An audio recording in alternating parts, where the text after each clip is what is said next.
This is Shruti. Welcome back to my channel.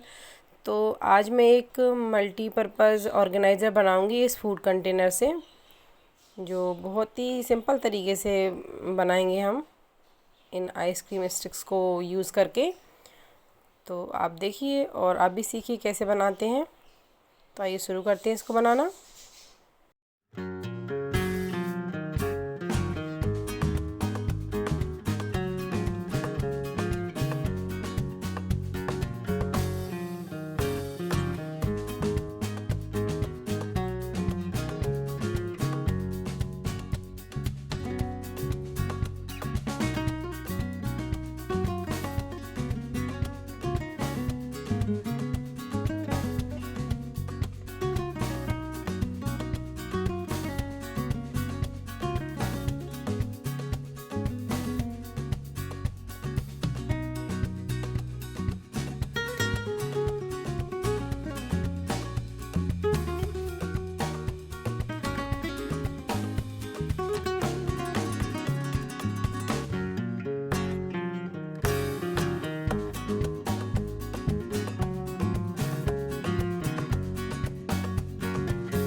तो ये देखिए बन के तैयार है हमारा मल्टीपर्पज़ ऑर्गेनाइज़र।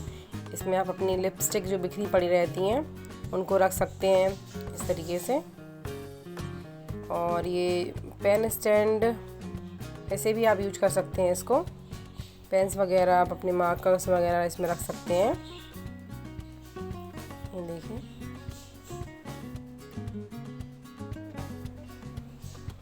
और आप पेंट ब्रशेस भी इसमें रख सकते हैं। आप कई तरीके से इसको यूज़ कर सकते हैं। तो अगर आपको वीडियो पसंद आए तो आप लाइक शेयर एंड सब्सक्राइब ज़रूर कीजिएगा। Thank you.